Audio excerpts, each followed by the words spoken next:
Welcome. It is great to see this wonderful crowd today for Alabama's Traumatic Brain Injury Awareness Day. We've got folks from university settings, we've got folks from different state agencies, we've got our financial folks in the back I just saw come in. Thank y'all for coming. Executive Budget Office, we love them. We've got families here, we've got survivors here, and I just hope that you'll enjoy the program that April and her staff have so graciously put together. We're very excited that you're here today. For those of you that don't know me, I'm the Commissioner at the Department of Rehabilitation Services. My name is Jane Elizabeth Burdishaw, and I have the tremendous honor of being the lead agency for traumatic brain injury supports and services. And so we're glad you're here. I want to thank you not only for being here, but we realize that some of you travel from pretty good distances to get here today, and we certainly appreciate your commitment and dedication to this worthy cause. Governor Ivey recently signed a proclamation displayed outside this auditorium declaring March as Brain Injury Awareness Month. If you've not already done so, please take a moment to view that proclamation before leaving today's event. This event would not have been possible without the support of the Alabama Head Injury Task Force and Advisory Council, some of whom are here today to share their inspiring personal journeys. I'm particularly excited that you will get to meet and hear from two wonderful presenters, Mr. Bobby Humphrey and Mr. Jerry Peters. Today, we hope to advocate and educate others about the importance of appropriate detection and service provision for Alabamians impacted by traumatic brain injury.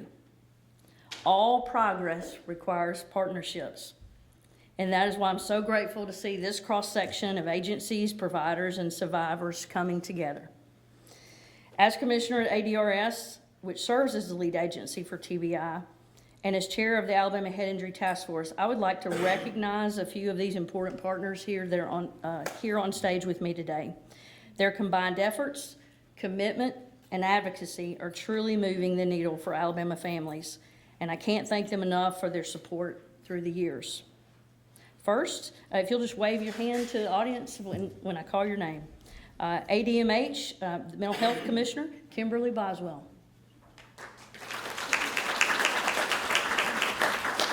Alabama Department of Veterans Affairs Acting Commissioner, Jeffrey Newton.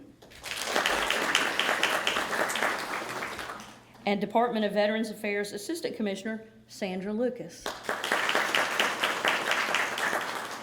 Alabama Department of Public Health Acute Trauma Health Systems Manager, Alice Floyd. Children's of Alabama Concussion Clinic Coordinator, Laura Farrell. UAB TBI Model Systems Research Director, Jenny Marwitz. UAB Spain Rehabilitation Center Medical Director, Dr. Robert Bruner. UAB Spain Rehabilitation Center Physician and Assistant Professor, Dr. Rachel Teranishi. I got it right. Alabama National Guard, Colonel Todd Wheeler. Alabama National Guard Suicide Prevention Coordinator and retired U.S. Marine, Jason Smith. Alabama Head and Spinal Cord Injury Trust Fund Chair, Lorenzo Brown. Alabama Head Injury Foundation Executive Director, who didn't join us on the stage, but I know he's out there, Scott Powell. ADRS TBI Federal Grant Coordinator and Bravo Vets Program Manager, David White. And last but certainly not least, the ADRS State TBI Program Director, April Turner. I want to share a couple of housekeeping items before we move through today's programs. Attendees are welcome to take photos during today's event. You're even welcome to share those, maybe with a hashtag on social media if you'd like. And we have staff available outside for anyone who may require assistance during the program.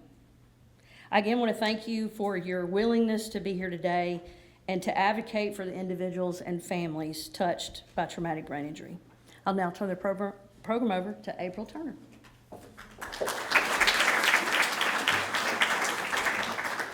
I'm excited that you all joined us today from all over the state of Alabama to recognize Alabama Traumatic Brain Injury Day.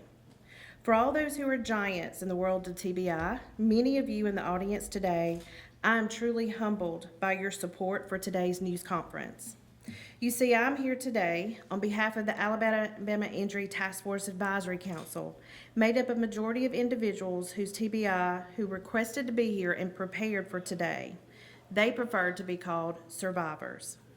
Many of them are in the audience, and this is what they wanted Alabamians to know. They are in this place, they are your neighbors, you're in your families, and they are in your communities. They have a voice, and they want you to understand TBI. Here's a few things they asked me to share. In Alabama, everyone is at risk for TBI, especially children, teenagers, military members, and older adults. No two brain injuries are alike. TBI is now known as a chronic condition where treatment of symptoms is the standard of care. Currently, 5.3 Americans live with a TBI, and an estimated 102 Alabamians are currently living with a brain injury. Alabama's emergency rooms have seen more than 19,000 individuals since 2023 for a head and spinal cord injury, according to the Alabama Trauma Registry. Falls are a leading cause of brain injury in Alabama, especially in our older population. Second, motor vehicle crashes, and third, violence. TBI is classified into 3 areas: mild, moderate, and severe. And after your first TBI, the importance to protect your brain at all costs is of importance. Common sports-related injuries among our children and youth include concussions or mild TBI, which are not always recognized and put kids at risk for another injury, mental health condition, and potentially a fatal second impact. And children returning to the classroom are often misunderstood and easily frustrated.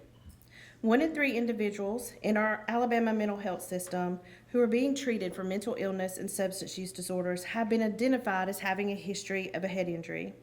And we would like to thank ADMH Commissioner Boswell, who has led the way in advocating for screening before treatment in this system.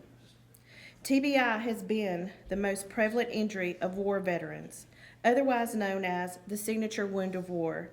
Treatment often complicated by high rates of PTSD, substance use, and suicide.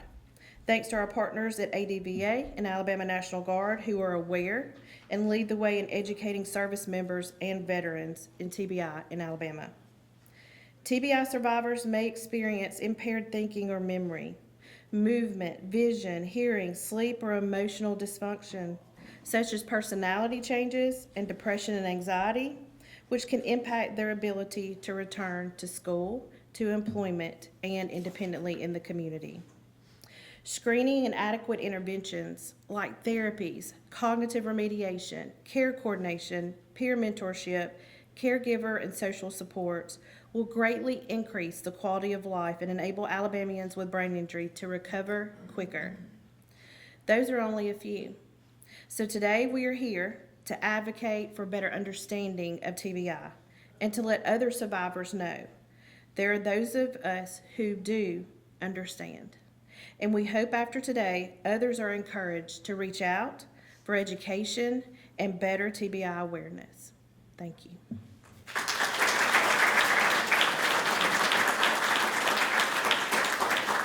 Now I would like to bring to the stage the most winningest and the most all-star running back for the Crimson Tide and professional football player, Mr. Bobby Humphrey.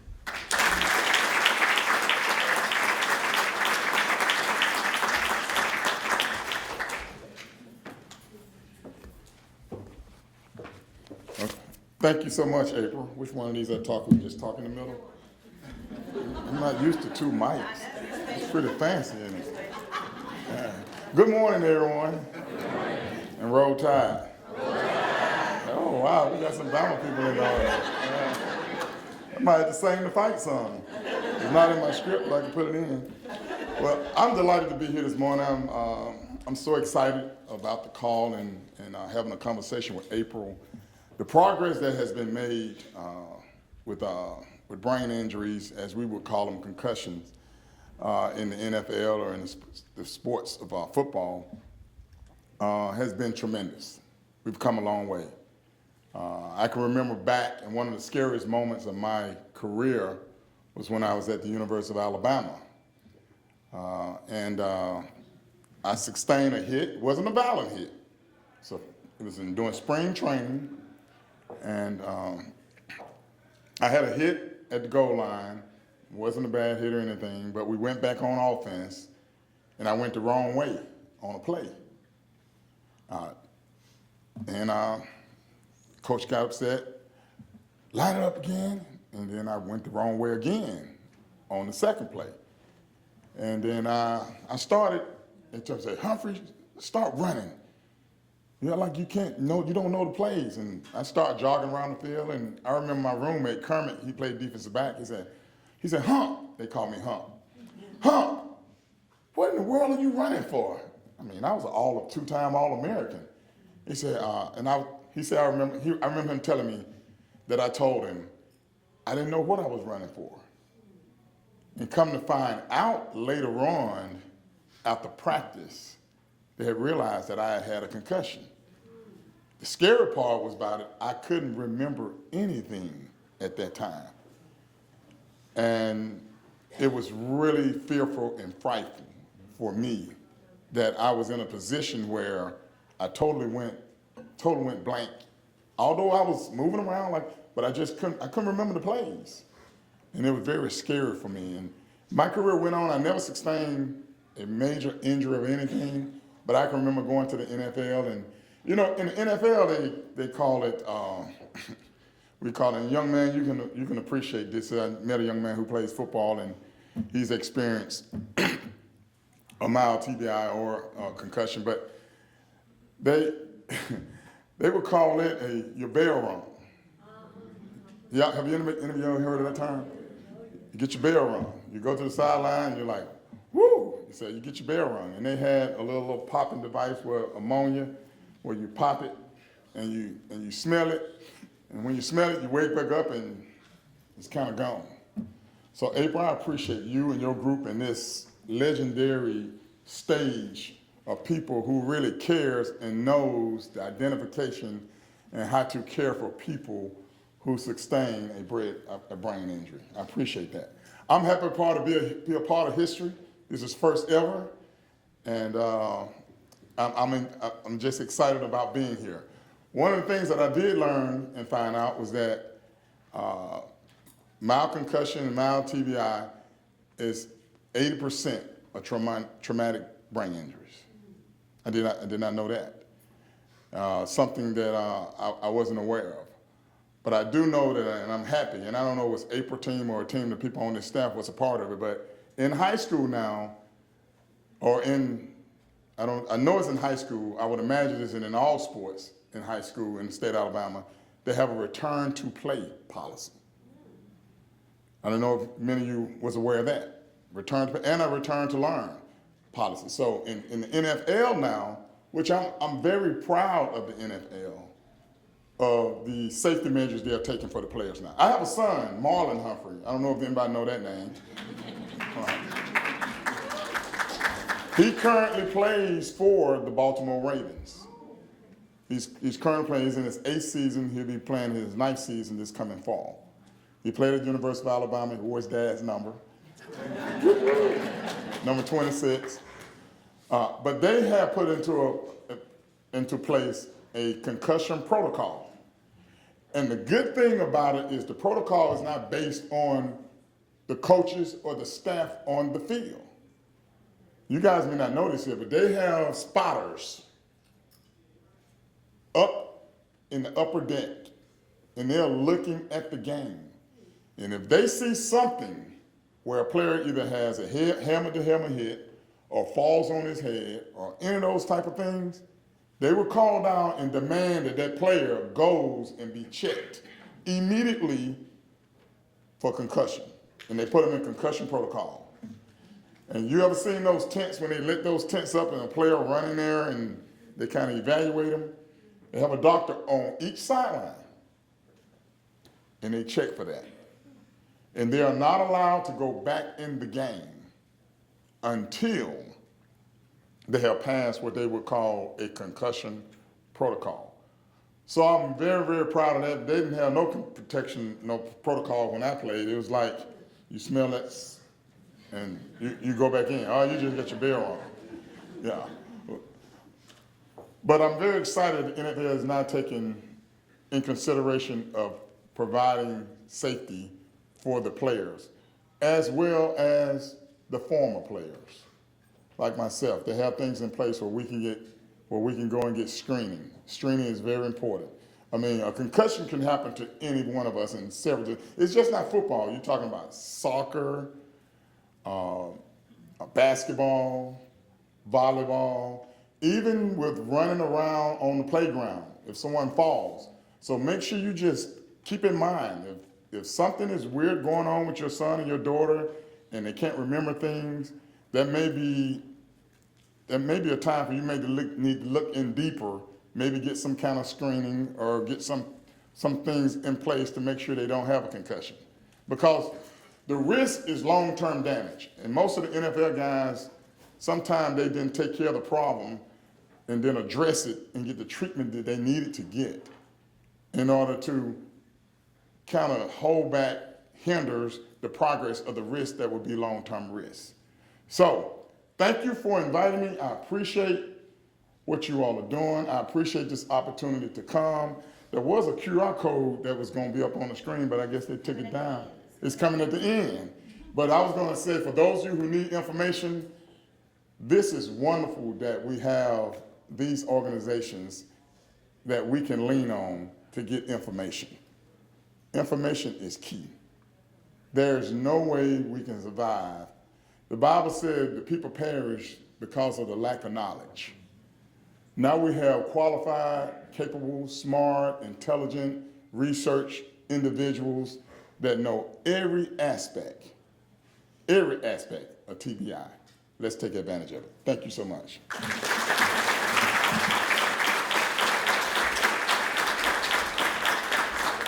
Thank you, Mr. Humphrey, so much. Next, I'd like to have the stage retired U.S. Marshal Jerry Peters.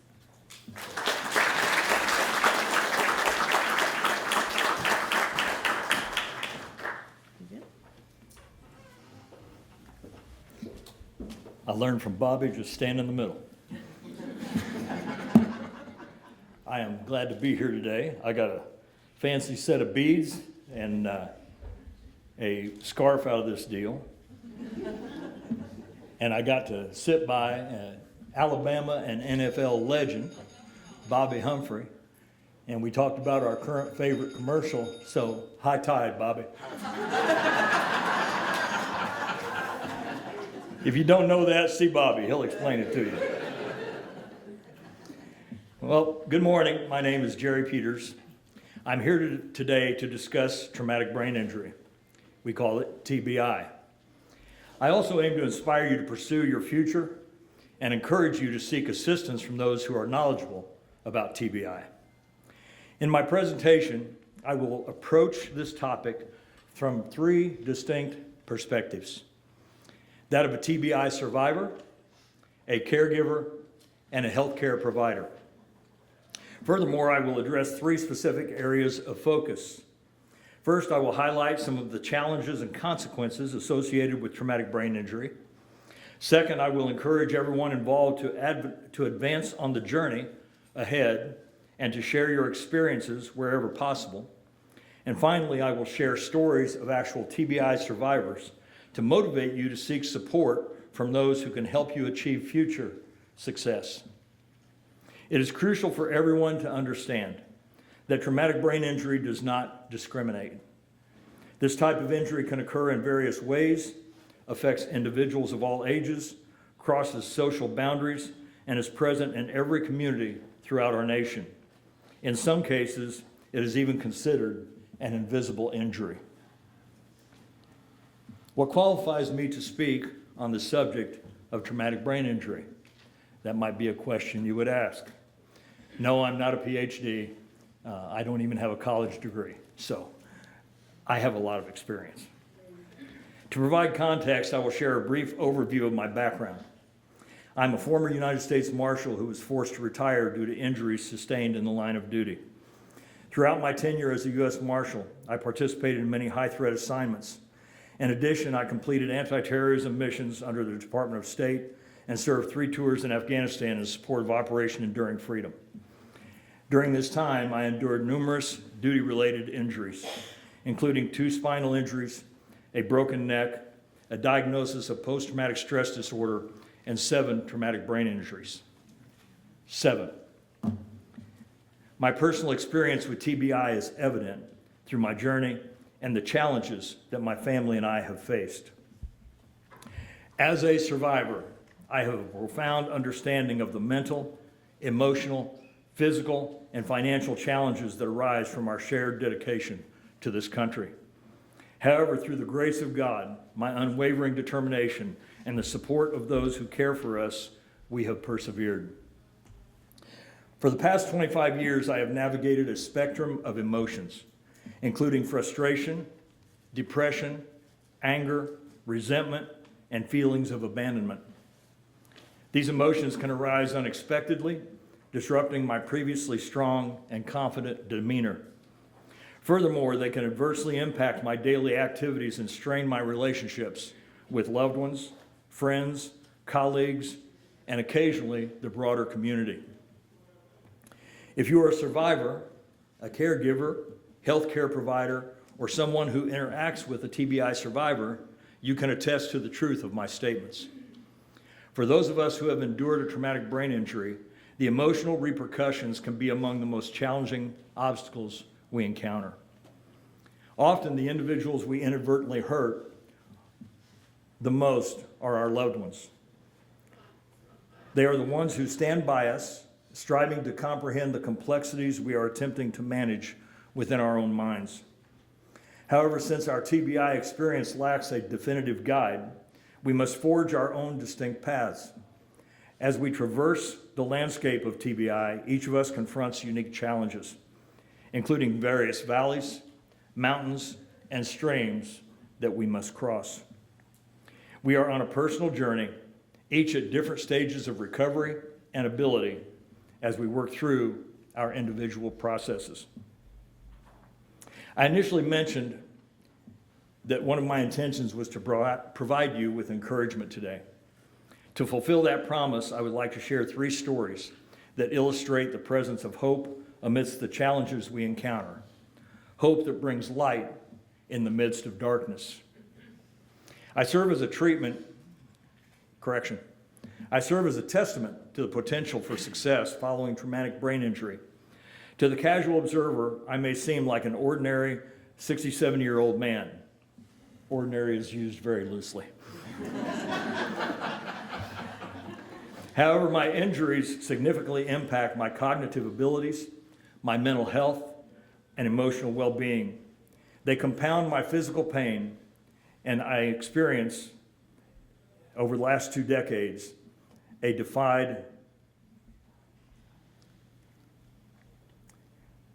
However, my injuries significantly impact my cognitive abilities, mental health, and emotional well-being, compounded by my physical pain that I experience. You just experienced my own cognitive delays. Over the past 2 decades, I have defied the limitations imposed on me, achieving the roles of mental health coach, professional life coach, endorsed chaplain, ordained minister, and published author.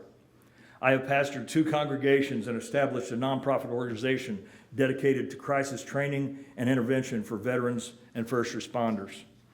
Despite being advised that I would end up in a wheelchair and be unable to lift more than 5 pounds, I have traveled across 40 states on motorcycles, traversing the continent completely 5 times, and have dedicated myself to supporting and uplifting those facing crisis. Additionally, I have returned on multiple occasions to assist my country in anti-terrorism operations.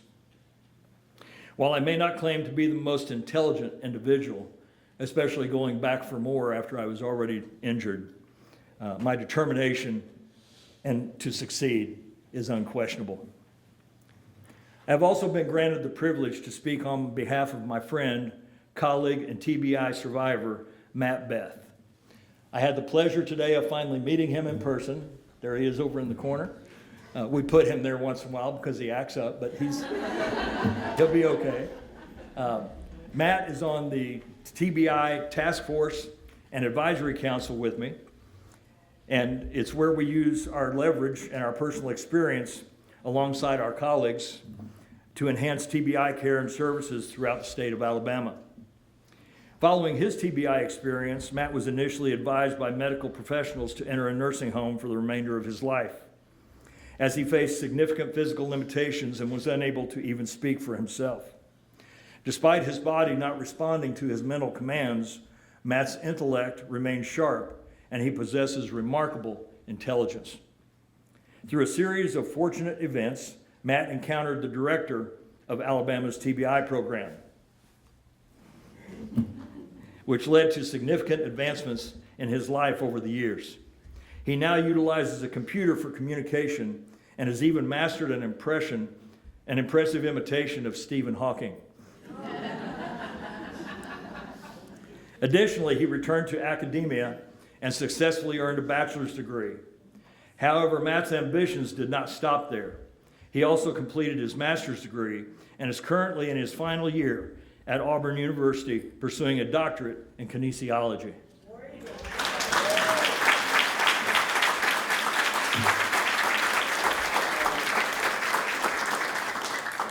I must admit, I struggle to spell kinesiology without the aid of spell check, which highlights just how far ahead of me that Matt is in many respects. And I got to meet his family today too.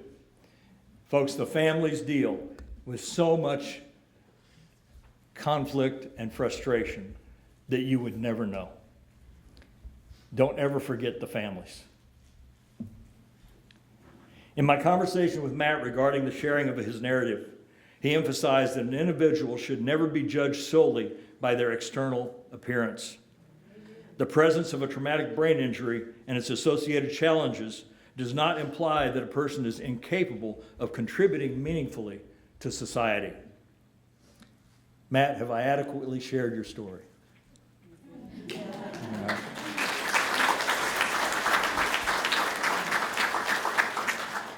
I love you, buddy.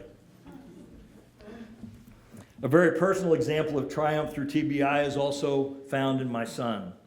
Initially, I served as his caregiver after he became fully disabled while serving in the U.S. Army in Iraq at the young age of 19.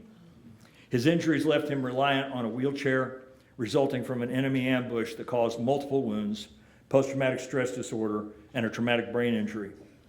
However, his journey did not conclude with TBI. He took the initiative to self-educate in IT security, and despite lacking a formal degree, secured a position as a lead IT security and compliance specialist at T-Mobile, where he excelled. While working there, he pursued higher education and graduated summa cum laude with 4.6 GPA in the same field, completing his bachelor's degree in just 19 months. He's much more intelligent than his father. He was also honored with the opportunity to deliver the commencement address at his graduation. In recent months, he has launched 2 additional businesses and just weeks ago left T-Mobile to establish his own IT security and compliance firm. He even called me yesterday to share the exciting news that he has secured his first significant contract.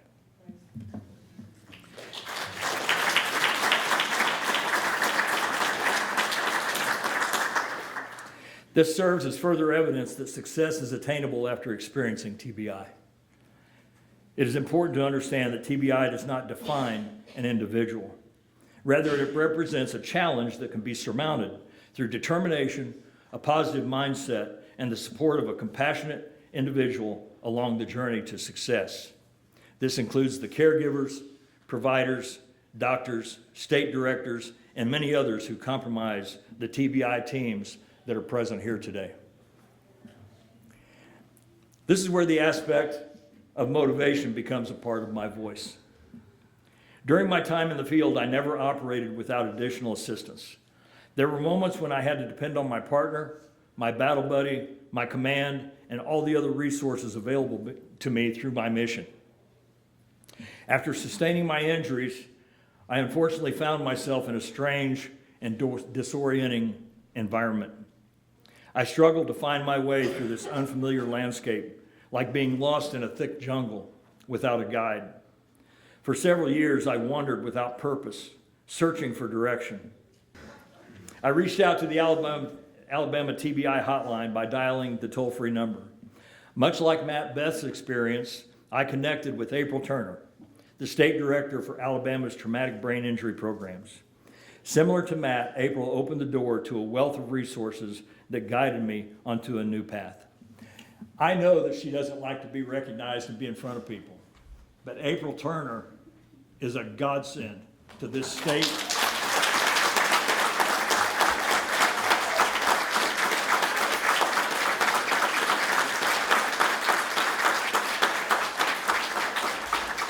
And to many of the people that are survivors in here today. This is why I urge you to seek out individuals who can assist you in navigating the journey that lies ahead. Whether you are a parent, sibling, spouse, or child of a TBI survivor, there is hope for your future. And there is also hope for you as a TBI survivor. In this room today, there are caregivers, providers, and others who can offer the resources you need to thrive. Their commitment to their mission is so strong that if a specific resource is not available, I am confident that they will strive to create one just for you. I am here to convey that traumatic brain injury does not signify the end of your journey. Rather, it represents yet another challenge in the complex journey of life.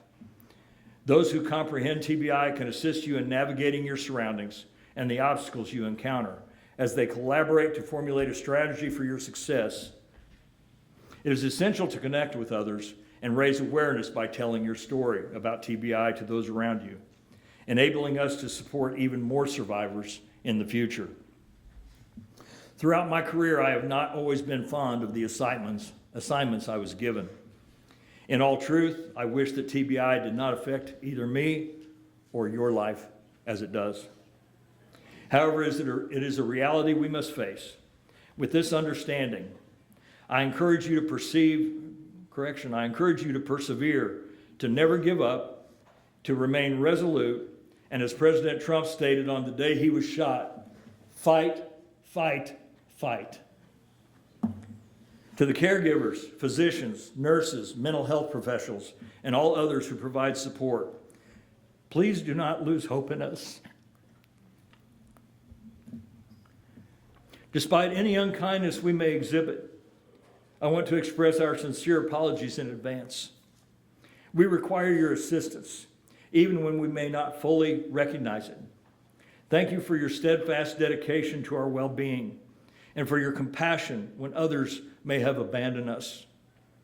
To everyone, regardless of the challenges we face, we will prevail. We will continue to advance until we achieve victory. We will improvise, adapt, and overcome. And from my Marine, I would get a hooah! I want you to say this with me. I will keep fighting.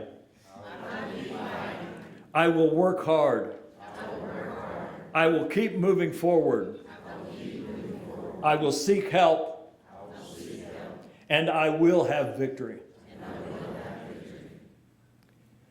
You must recognize that in the days ahead, you will encounter both uplifting and challenging experiences. Nevertheless, with the right attitude, encouragement, and drive, you will attain your goals. I am grateful and honored for the chance to speak to you today and to act as your TBI advocate. I pray for God's generous blessings upon each of you, providing the fortitude needed for advancement.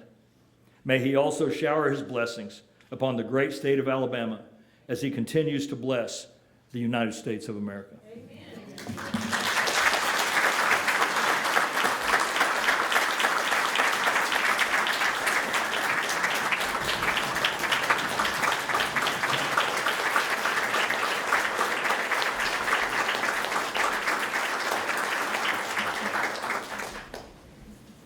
Thank you, Jerry.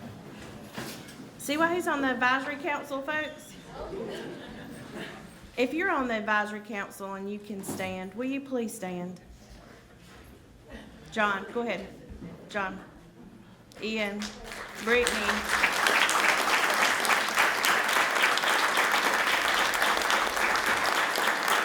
And then I need Matt to wave, give another good wave, sir, please, so they know who you are on the advisory council.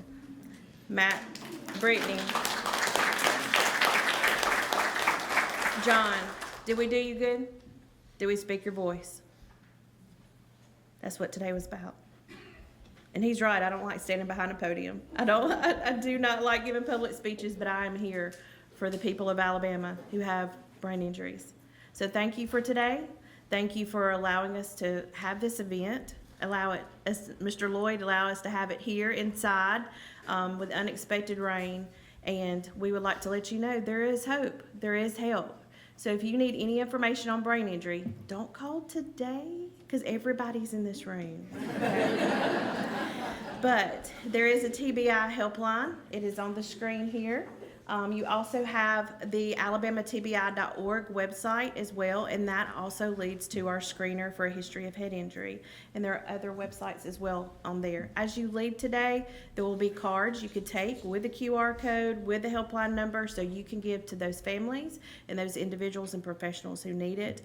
I wish I could thank everybody in this room, from my academic folks, from my survivors, to professionals that I work with. Today has been a long day coming, and we're very grateful and humbled that you were here with us today on the first Alabama Traumatic Brain Injury Day for the state of Alabama. Thank you.